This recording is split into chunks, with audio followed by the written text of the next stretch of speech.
Nous avons ensuite une délibération que l'on a déjà faite dans cette salle, je vous le signale, parce qu'il y a plusieurs personnes qui sont membres du conseil communautaire. C'est la modification des statuts de la communauté d'agglomération d'Annemasse-les-Voirons, dit Atmas-Aglo. C'est une mise à jour qui a été faite, détaillée, et qui a été adoptée à l'unanimité du conseil communautaire ici.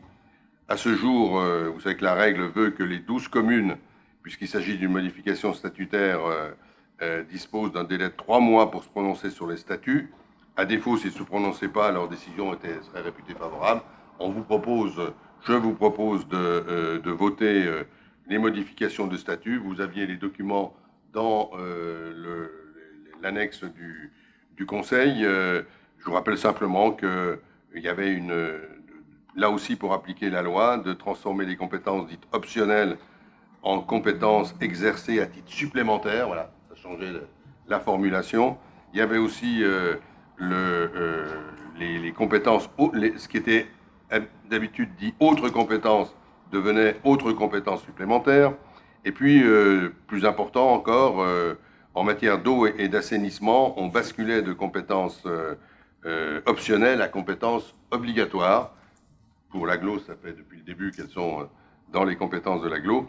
Et puis, il y avait aussi la mise dans les compétences obligatoires, les eaux pluviales urbaines qui, d'habitude, étaient gérées avec l'assainissement et qui nécessitent d'être précisées en termes de compétences.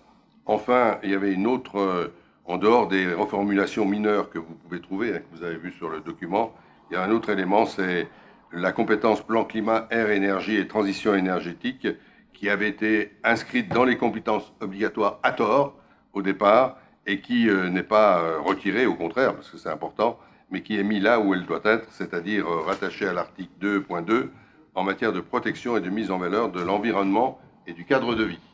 Voilà les éléments. Si vous avez des questions, évidemment, on peut entrer dans le détail, mais ça a été vu ici déjà par les élus du conseil communautaire.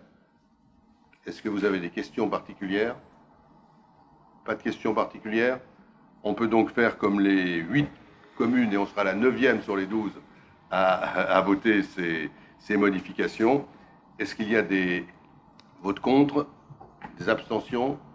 Eh bien, comme les 8 autres communes, ce sera un vote unanime et je vous en remercie.